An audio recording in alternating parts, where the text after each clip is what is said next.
All right, we're gathering today for the Domain Name Association's Wireside Chat. We'll be joined today with Ruth McCartney, and we'll be convening in just a few moments. Right now, we're just doing our pre-show testing and getting everything in place. We've got our moderators working carefully to help us today. We have Susan and Scott helping to moderate, and Ruth will be joining us shortly. Thank you so much. We're working on the queue at the moment. I'll pause the recording, and as folks join and we get to the top of the hour, we'll begin the recording.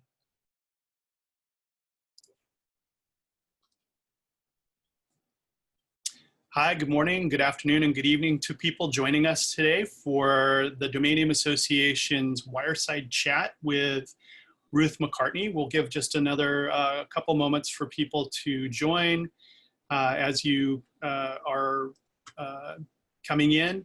We will have lines muted. We'd appreciate if you mute your lines. We will have a section for questions and answers. If you do have questions for our distinguished guest, if you'll just type them into the chat to me directly. My name is Jothan Frakes. I'll be your host for this today. I'm the Executive Director for the Domain Name Association.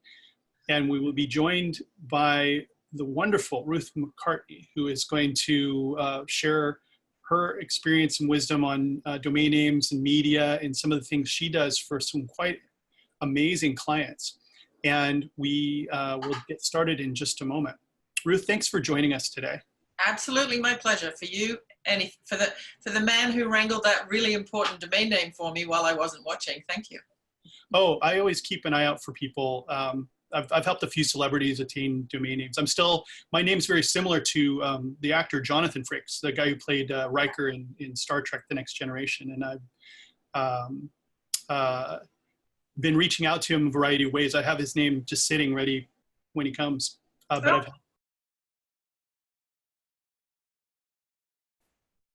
a number of people kind of help them get their names across the years. Likewise, yes. I can probably get you in touch with Jonathan if you want to. Yeah, so I'd actually appreciate that. It's funny. I met him at a comic conference just to meet the guy face to face to see if we had any family in common or anything. And I handed him my business card, which is Frakes on a plane, and he did a double take when he looked at my name. The first thing he asked me was, "Do you have my beeping Twitter handle?" I said, "Jonathan, do you know how many times I have to correct people because of the odd spelling of my name? I'm definitely not going to get Jothan Frakes, you know." So yeah. The irony of getting the domain for him was a labor of love. I'll find him for you. Well, and you take care of the McCartneys pretty well. We'll talk about that during the session as well. Absolutely. Yeah. All right, we'll give it a couple more moments here and get everything going. I see we've got a great roster of people from members and invited guests from the industry of domains, and we'll be getting into some great conversation here. The agenda for today is going to be kind of an introduction and background. You get to hear what a nice lady like Ruth is doing in a place like this. Then we'll kind of talk about some of the things that you've been doing for clients that really focus on the benefits of domains and you know, how domains really make a difference for those. And then we'll have a section where some of the members who are here in attendance can ask questions that'll be part of the YouTube video. And then we'll have another segment, which is we'll kind of go off book and have some private member only discussions and questions if there are any. Okay. So the total runtime could be as long as an hour here today. Sometimes it runs longer, sometimes it runs shorter. But I'm so delighted you could join us today. And I'm delighted too. And the runtime is going to be dictated by my bladder, I'm sure. Too much of that fantastic McCartney's tea, I think. Well, indeed. I'm drinking the Mrs. McCartney's teas in my CIA cup because I'm a truly integrated British-American person. Today I'm drinking Strawberry Fields and Liverpool Red, but iced because it's hot here in LA today. So. And now, isn't this something, though, that goes through the Linda McCartney Foundation? Well, we benefit Mrs. McCartney's teas.com, which is, again, the value in that domain for us, of course, is, yeah, we do a lot of social media, but all of the e-commerce, of course, is done. We drive Instagram product traffic to the domain, and we're using Shopify for that platform. And we benefit 10% of all of our proceeds go to the Linda McCartney Breast Cancer research hospital in Liverpool, back at the Linda McCartney Center in Liverpool, UK. And when they get the cure, they will share it with the world. So sip up and cure breast cancer, you see. That is a good cause. I think, I hope to see us just really knock cancer down in my lifetime. Oh yeah, Linda was, it was great. And, being such an outdoors woman and a vegetarian and a lover of nature, it was just ironic and tragic that cancer took her. And she was the person who used to say to me, no matter what your day is doing, if it's raining, if it's 100 degrees, if you're having a great day, a good day, even especially a bad day, go outside and just look up, and you will see stuff that most people operate in this purview, right? That's how we twist our ankles and fall off steps. Yeah. But Linda being a photographer, and now I have, an iPhone 10 with a 4K lens. I take that to heart every single day, and I get some of the most amazing shots by just doing that. Just look up. It changes your whole attitude. It really does. It's it's a great cause, and it's really a delight to hear that. And I know there's a lot of other causes that you work on as well. Well, so let's kind of get started here. Scott, will you advance to the next slide so we can just kind of go through some rules? So we're recording this. I think each of you saw something that said that you understood this is being recorded. So if you do, we appreciate your consent to record this. It'll be recorded and added to the Domain Name Association's digital library on YouTube. So we're doing this as a series to help highlight and call attention to the different innovation and potential of domain names. And we're bringing in different thought leaders like Ruth to come and talk about this. And we'll be having other guests across the span of the next few months. We have a great attendance today, and we'll continue to invite special guests as well for this. It's a webinar format. Everyone's muted until there's a question and answer session. I'd ask that you submit questions if you come up with them directly to me in private message, and I'll be able to get to them at their question and answer sessions. All right, Scott, can you advance the slide, and we'll go ahead and get started. First thing I have to say is domains are awesome, and I think we kick off that way at the beginning of this to really describe the beauty and utility of domain names. And you'll hear a lot of that in what Ruth's about to share with some of the projects she's done. But could you advance the slide one more time? Let's meet Ruth. This is a fantastic opportunity to get to know Ruth McCartney. And we have up on our screen, I won't read it to you because you'll be able to read it if you're viewing it.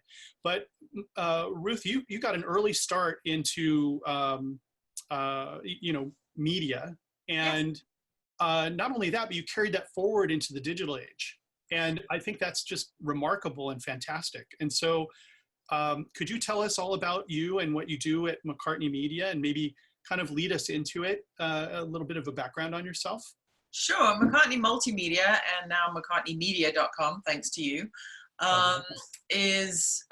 we're a two-pronged digital agency. So McCartney Multimedia started in 1995. We built our first websites in 95 when Yahoo was the only search engine and Network Solutions was the only game in town. And so I get, before mono, right? And we started out a long time ago, but leading up to that really was the fact that I grew up in Liverpool in I was adopted into a famous family when my mother, Angie, who's sitting in the wings listening, the tea lady, we call her, she married Jim McCartney, who it was Paul McCartney's father. And so he adopted me in 1964 when I was 4. And consequently, we used to have all kinds of crazy visitors to our house just outside Liverpool, one of whom, including whom I called Uncle John, was John Lennon. He didn't have a family home in Liverpool at the time because he had moved down south with his wife Cynthia, and they'd had baby Julian. And his Aunt Mimi, who brought him up, he bought her a house on the south coast of England. So whenever he came to Liverpool, he would stay with us at Rembrandt. And they'd sit around and have conversations over brunch and breakfast and bacon and eggs and beans on toast. Ooh, making myself hungry.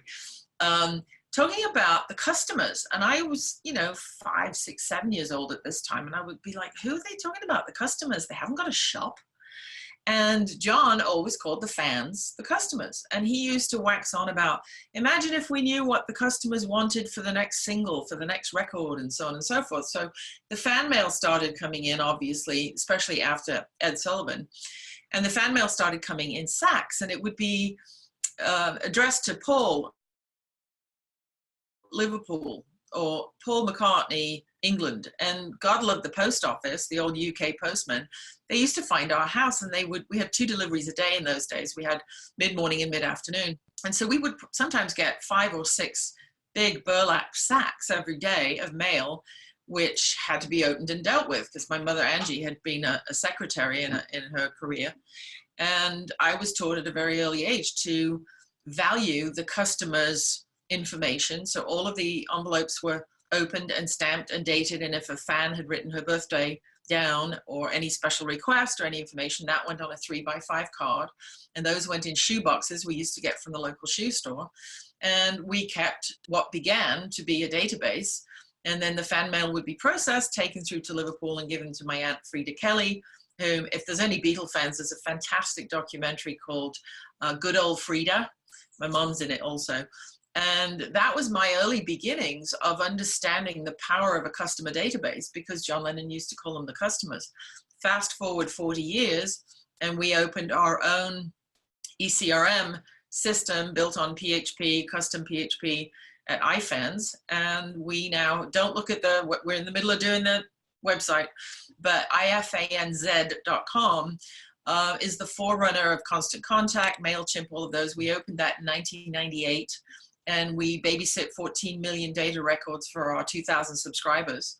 And that is all thanks to John Lennon calling fans customers, and my mom making me realize that keep data on people, and then you can write to them and they buy things.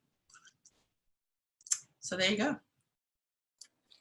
And that's cool as a background. And you know, I can see how it naturally gravitated towards, you know, working with media and working with communications. I mean, now I think we take advantage, maybe we take it for granted, just exactly what all the capabilities of technologies are today. Oh, how daunting that must have been to track in that way.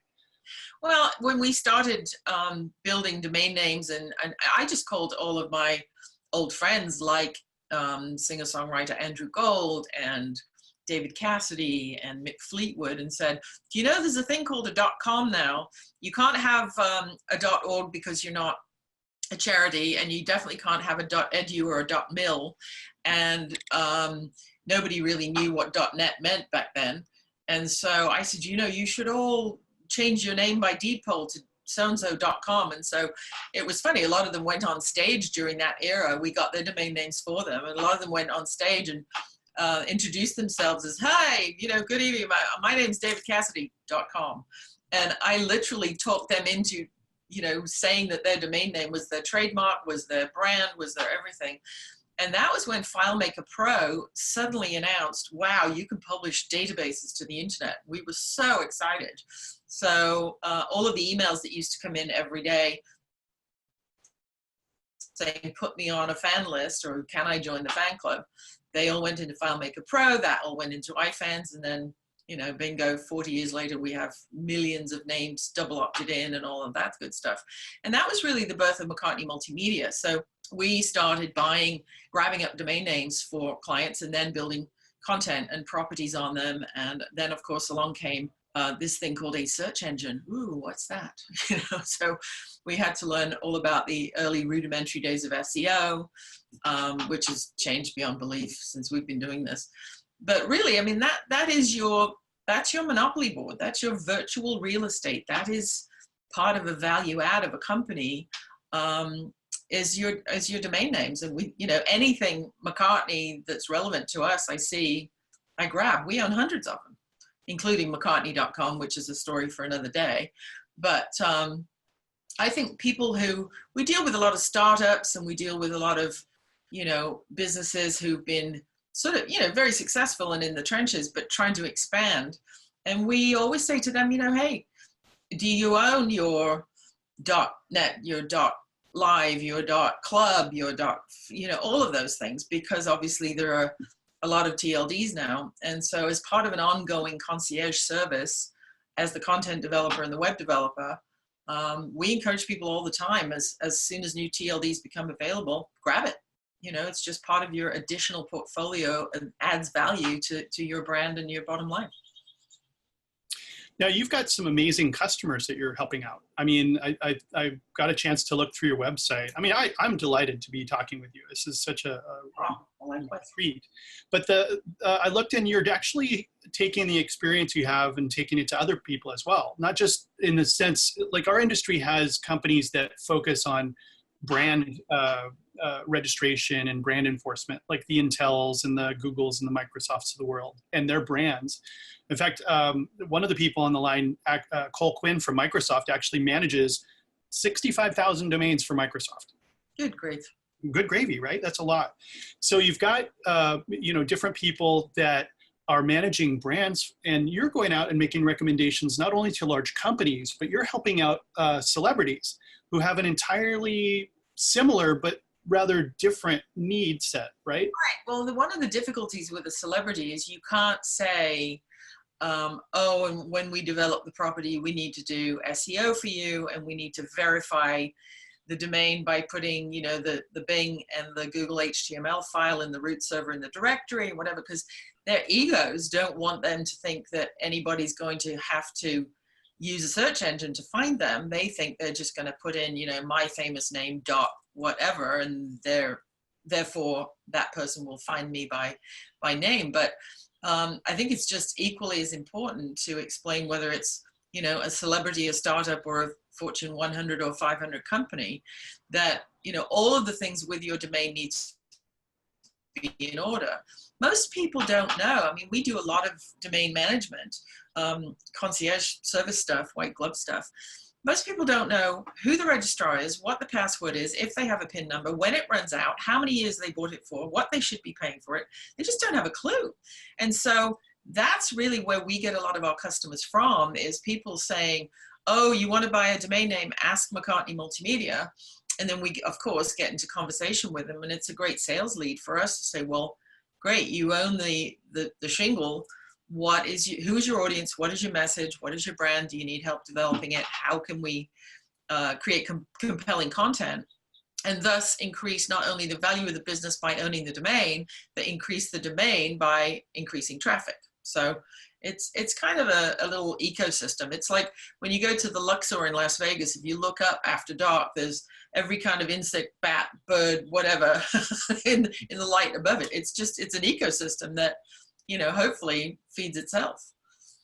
Well, it's interesting to hear, kind of the approach. I think there is sort of a, if you build it, they will come attitude by some. And I know that you're tying what you do together with awareness campaigns and helping people understand, you don't just build it and then suddenly people come to you.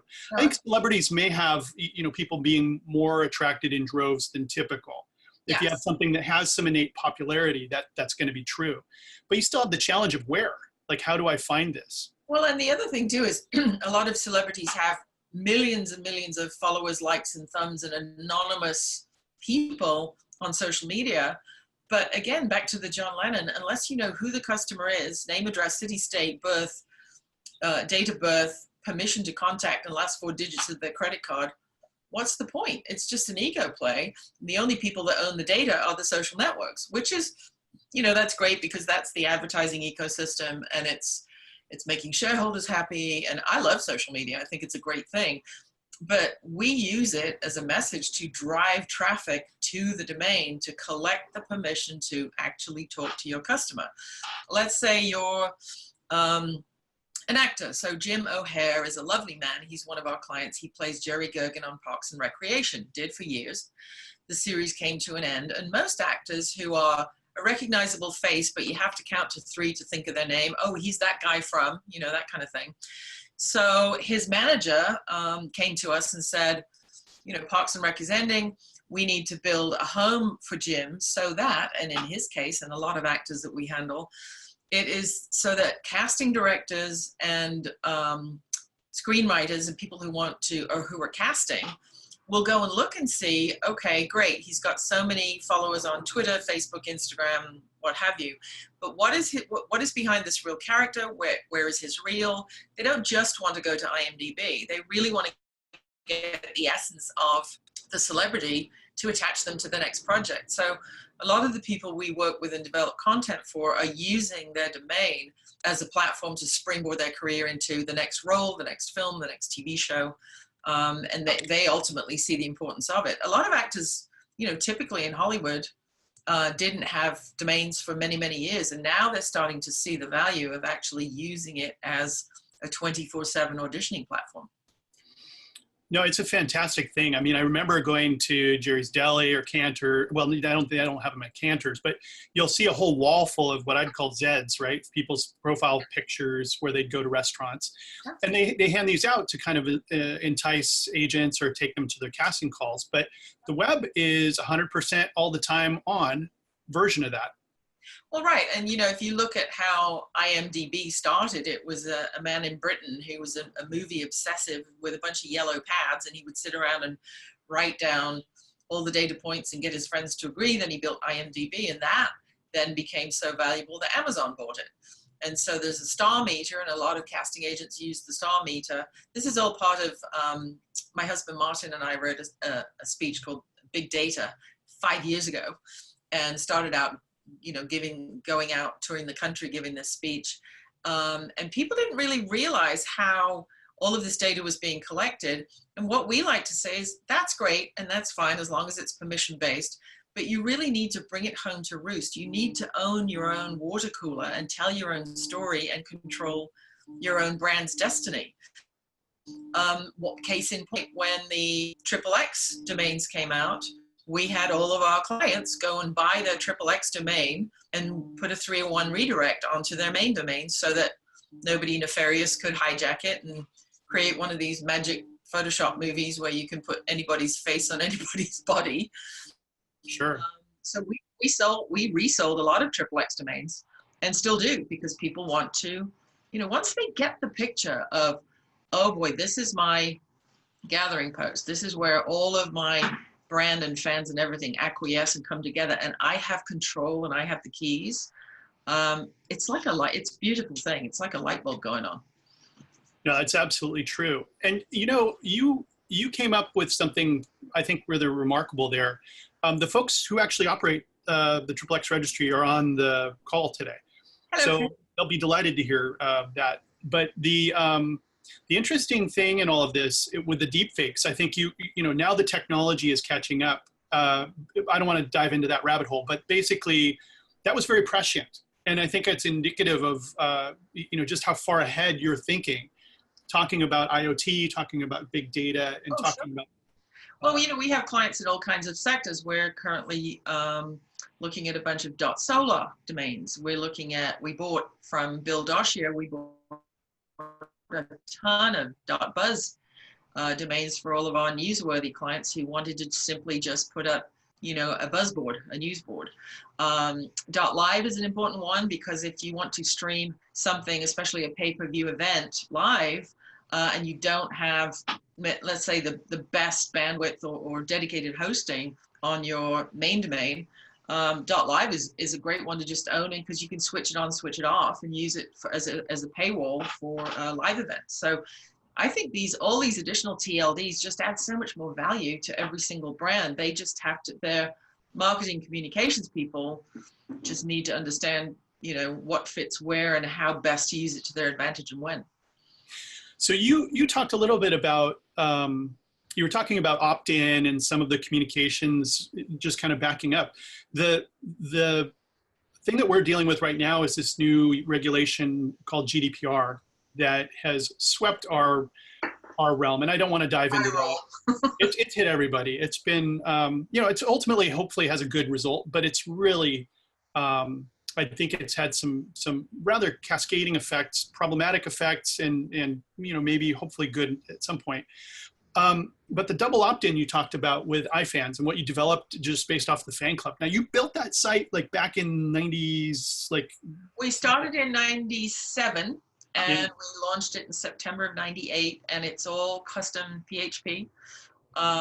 largely built by a genius boy from Omaha, Nebraska, called Darby Fry, electricshoes.com, and his team. And, you know, we would come in with our experience from the fan side, and then my husband's experience from the musician side, and my mother's experience from the secretarial organizational side, with all of the admin, users, permissions, all of that stuff. And it was a brain trust of the four of us for a couple of years, and it's still ticking away today. Well, I saw the pamphlet on it, and I'll make it available afterwards on the DNA's like internal mailing list, because it was pretty fascinating. You know, like with many things, it looks like you put a lot more focus on what you give the customer directly, and maybe the front-facing stuff. I'm not going to beat you up about how the website looks. It looks good, but it looks like when you see the pamphlet, you can see everything behind the scenes. Looks just amazing. Like, right. Well, one of the things we do, I mean, and even if you use iFans for data collection and double opt-in, and then you choose to use your Blaster machine as MailChimp or Constant Contact, you can output it to CSV, do whatever you want with it. But we are just sticklers for being double opt-in compliant, even before that was a thing. So, you know, and we've only had we've sent millions and millions of emails over the years outbound, and we had 2 spam complaints, both from the same guy who shall be nameless. He lives in Southern California, and what he does is he finds email lists to join that don't have the opt-in, and then threatens to sue people. So he's had free cars, he's had free trips, he's had all this stuff. So he's well known in the industry. He popped up, and I went, okay, this will be easy. And I literally just went into my admin and found out the IP address that he double opted in from, the date and the timestamp, and sent it back to his lawyer, and the case just went away. So, yeah. But there are so many websites out there that are collecting data, and it says, thank you for joining our list. I didn't get a confirmation. I could go around, if I'm, you know, some horrible person who's trying to get back at my, you know, soon to be ex-boss or whatever, and sign them up for all kinds of junk. So we're real sticklers about privacy, and, you know, we have your privacy is our policy. And to this day, we have never sold, shared, rented, whatever, any of the lists. They belong to our clients, and that's that. You told me when we were talking about a really fantastic kind of a pop-up website that you did in around Coachella for Sean Penn. Oh yeah. Talk a little bit about that, because that really fascinated me. Yeah, so Sean Penn has a charity called Dirty Hands Caravan, and when Katrina had happened, so it's 10 years ago now, he wanted to not kidnap people, but get people to sign up, volunteer, and just stay on the road after Coachella had ended, join one of his caravans, his buses, and he rented a bunch of air-conditioned Greyhound buses and paid for meals and stuff. And he just took a bunch of kids down to New Orleans with Habitat for Humanity, I think was the partner, and put to and dug out and cleaned up and helped rebuild and what have you. And Sato, who is Sean's business partner, came to us and said, you know, you bought this domain for us because he has this nonprofit. Here's this crazy idea he wants to do. Do you think we can throw up a website in like 3 days and get it out to the Coachella kids? I'm like, sure. So it was a long weekend with a lot of pizza, but he got, I think, I want to say 9 or 10 buses full of people who went down to Katrina and helped. And then it became a yearly thing. So he's been renewing those domains with us for 10 years. And so Dirty Hands Caravan was literally a pop-up website for a one-time thing, and now it's a decade-old movement. So you, I met you through when you were a speaker from NamesCon a number of years ago. But one of the neat things about our conversations is that you said they renewed with us. You're a reseller of domain names through GoDaddy, I think, correct? Right. Yep. So that's amazing. You know, to think that our business is out touching into you know, so many places and creating business opportunities and control and management of identity. Yeah. That we sell domain names through them. We sell hosting, SSL, all that stuff. So we have a lot of clients, like Paula Abdul, for example, who is hosted with us on Deluxe WordPress. We do WordFence. We do all of her domains, renewals, and so on. And as her social media assistants or web people come and go, you know, we switch permissions on and off, and so they can update the website themselves. ditto with Penn and Teller. So again, we started out as their web developer, but as things became easier over the years and you didn't have to know Drupal and Joomla and core HTML, and there are a lot of easier programs out there. But these people have come to trust us over, gosh, Penn and Teller have been 20 years probably. They just know that their domain is never going to disappear. It's never going to run out. The credit card's never going to expire. It's never going to get hijacked. And so they just use us for all of that stuff. And then when IT or sysadmin stuff needs doing, like WordPress upgrades or what have you, we take care of all that stuff for them too. So Ruth, we talked a little bit about Paul Abdul and what you did for Penn and Teller, and I think Fred Willard. Yeah. And Martin, of course. So are you seeing, as you're doing all of this development, is there a myth of the single click website? There's a lot of companies that have popped up that give you sort of that single page experience, the Squarespaces, the Wix, the Weebly's, are those luring your customers away, or are they enhancing what you're working on? It's a little bit of both. With Squarespace, Squarespace's system, we use it ourselves. If you look at McCartneystudios.com and McCartney-multimedia, we're on Squarespace because we have so much stuff going on. It's easy on the fly. If we're out at a location, we can post very easily. And Squarespace it looks simple at the outset, but really to know what you're doing with the advanced code injection, and if you want to do crazy stuff with the spaces and things, you really still do need a developer. I think Wix has given people the feeling that they don't need a developer and they can do it themselves, but where most people, they build a great looking site. I love, the idea that it's democratized the internet and people who couldn't afford thousands of dollars for a website can now have one. But the flip side of that is that they don't know how to manage SEO. They don't know how to manage, some like the database fiddly stuff if they want people to join. So those tools are certainly there, but they're a little more buried. So ultimately it turns them into customers when they've sort of got as far as they can themselves, and now they're frustrated because they can't be found in search engines, or they can't add this widget easily and what have you. So, I thought WordPress was going to kill our business, but again, with all of the plugins and all of the widgets that are out there, every time they go out of date or need an update, you have to take a backup of the site, put it on a dev server, install the new WordPress, install the new software, make sure that it all works, test it on Android and iOS, and then put it back on the server. So it actually creates a lot more busy work. So I'm happy that all these people are there on the internet, because it just increases the power of the place, Well, and so domains playing into all of this is kind of, why I wanted to let the folks at the DNA, and also, people who are interested in domains that later look at this on YouTube, get a chance to get to know you. I think, and I've gotten some private messages in our chat individually, Holy Expletive, she understands domains, which is fantastic, and not an expectation that most have. I think when talking with people, we in our industry often have to take some time and explain and pull domain names out of the plumbing. Folks are working on their project. They're not necessarily as focused on all of the benefit that they can extract out of a domain name, or how powerful a tool that it can be to help them achieve what they're after. What would you say to somebody, as you describe domains to them and what they can do? What's part of your message to them about domains? Over the years, kind of, I don't want to say dumb it down, but translate the whole thing.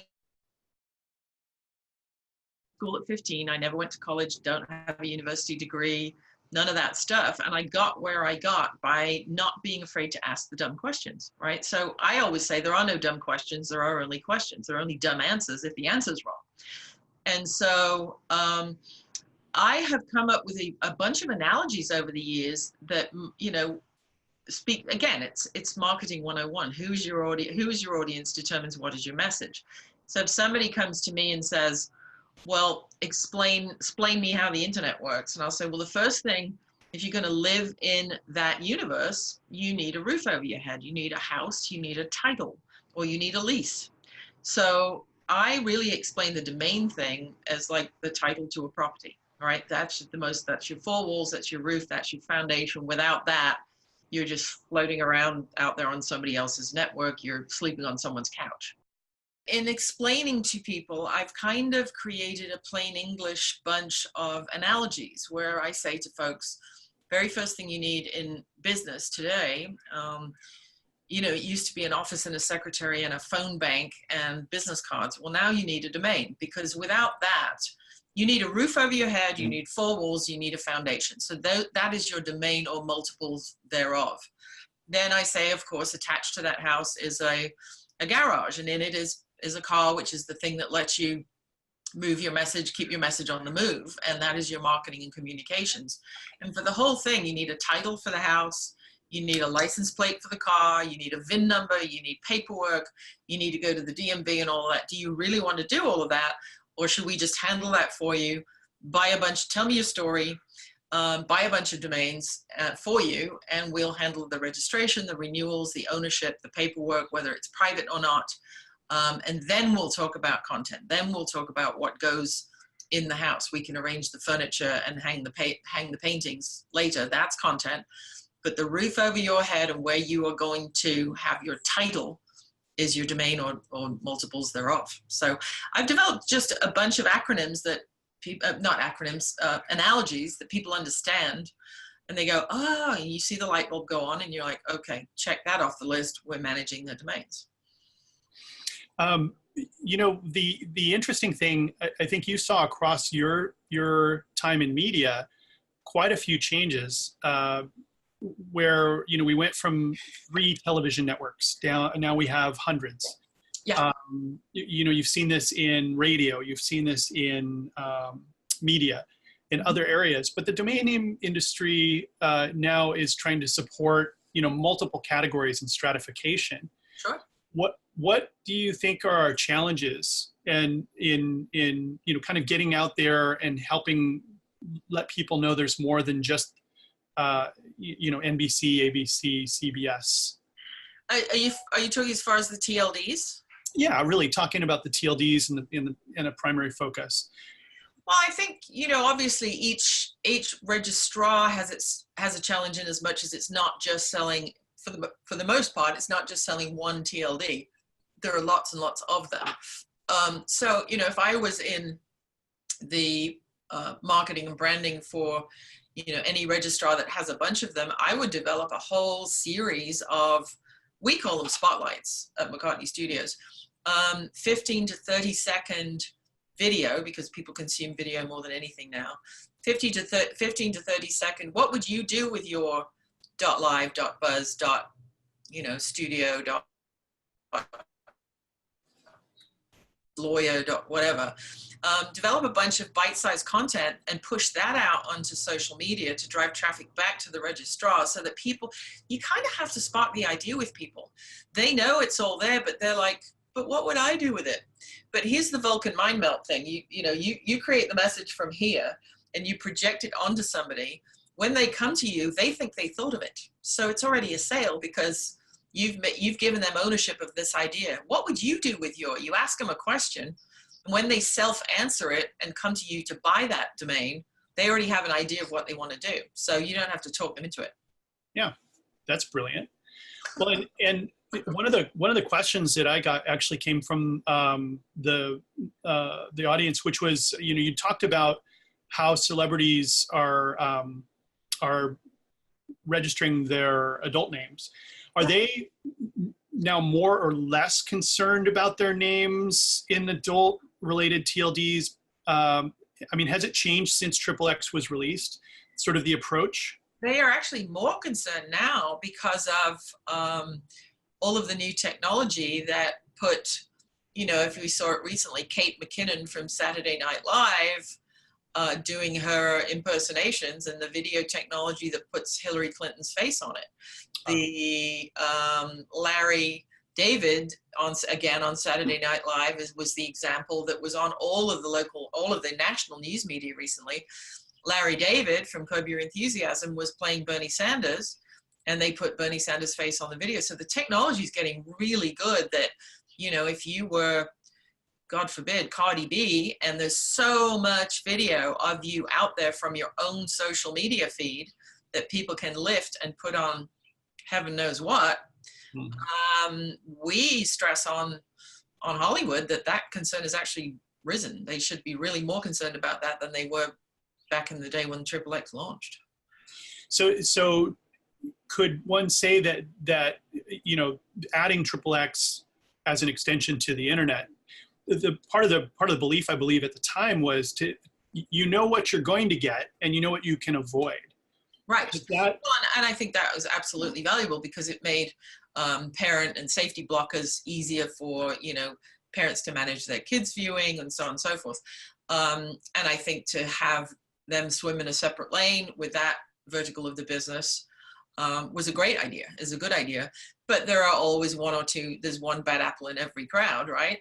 So there's always a nefarious person who, if they think they can get a bunch of click traffic to celebrity name dot, you know, adult entertainment site, you know, they'll give it a go, they'll try it. So we encourage people to just lock down anything they think is either relevant to them or could be used against them, frankly.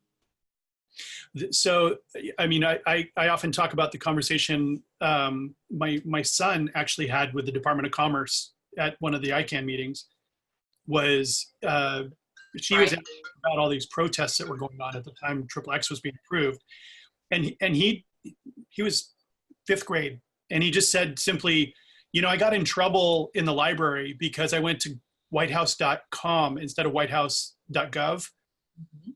Right. And if it had been set up in XXX, that would have not been a problem. And the light bulb came on over the person at Department of Commerce. They were like, "Ooh, I never thought of that." You know, and it's amazing from the mouth of a child. I didn't prompt this. He barely understands what I do. But people, yeah, I mean, just case in point yesterday, I mean, it's not strictly domain related, but the same principle applies. The president last week on Tuesday, or this week on Tuesday, gave a speech to a youth crowd in DC, and somebody swapped the presidential seal logo behind him. People will do what they can get away with, right? Yeah. So I'm sure the guy who runs the website whose logo it is thrilled. I don't know that he had anything to do with it, probably not. But again, you have to have eyes on absolutely every pixel, everything, all the time. That's so true. Well, so let's shift to brands. There's a lot of the companies, you do a lot with brands. You work with a lot of large brands. There's a lot of dot brands now in the universe. I mean, I mentioned Cole, who is from Microsoft, is on the discussion. They have .Microsoft. They have .Azure. They have these, Google has .Google. Yep. We've got providers here who handle hundreds of different brands for people. Right. What are the things that you think will create an inflection point for people to kind of unlearn their behavior they've used over 30 years of instinctively typing something and migrating that behavior over to using a .brand? I think it's just going to be saturation. You know, the internet was not easy to explain. We started our business in Nashville, Tennessee. We lost everything in the Northridge earthquake in '94, and we packed what little we had left in a car and a truck and moved to Nashville. And that's where we started. I was actually introduced to the internet by a very famous Australian musician called Brian Cadd. And he called me one morning. He said, "Mate," he said, "the local Chili's has got a happy hour all day and the Irish coffees are only $1.99. Why don't you come over at 11 o'clock in the morning and we'll write some songs?" I'm like, "We'll write some songs while we're in a Chili's drinking Irish coffee? Don't think so." So anyway, we never made it to Chili's. I went to his house, and before we started writing, he said, "Oh, mate," he says, "have a look. I've got this thing called a modem. It makes it sound like a boomerang. And then you get onto this thing called a Yahoo, and it's like the world's biggest library book, mate. Everything's, whatever's underlined in blue, you can click it and it takes you to some random page in the middle of nowhere. And it's called the internet." And I went to the Davidson County Library and got 22 books ordered from all over the country on this newfangled thing called HTML that nobody had ever heard of. There were only 22 books And my husband and I borrowed them for 3 weeks, locked ourselves in, learned code, and then started the business. And we had the devil's own job and having people understand what the internet was. Well, what's a website with a D? What's a website, and why do I need one? I could get a homepage. Yeah, all right, fine. So I think with the .Microsofts and the .Googles and the .McCartneys, I'll give somebody an idea out there.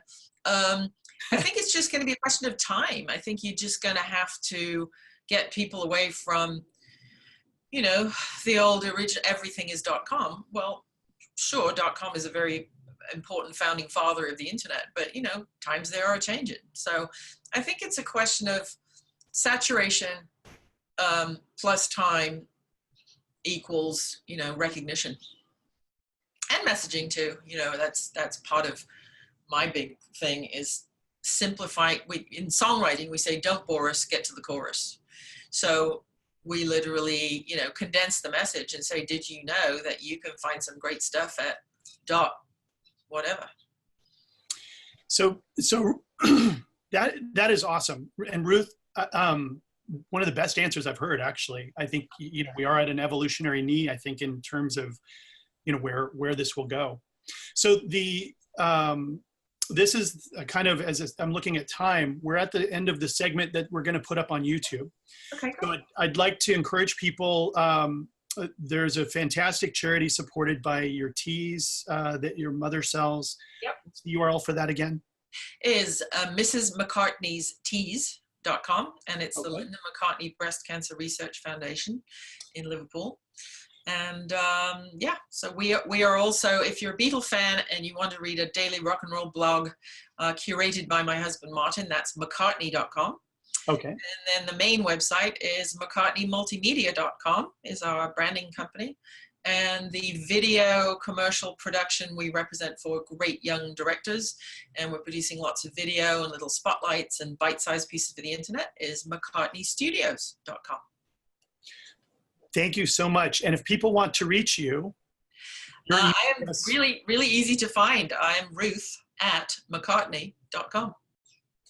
Thank you so much for joining us today for this. I really appreciate being able to talk to somebody in the business who, understands, the challenges, but also what a great, exciting frontier we're at again. I mean, it's like the second wave to me. I mean, the .com, .net thing, .org thing was, back in the 90s was sort of a gold rush. And I think people who get it now with all these new TLDs and country domains and so on, it's just spread the love so much further. I'm excited about it.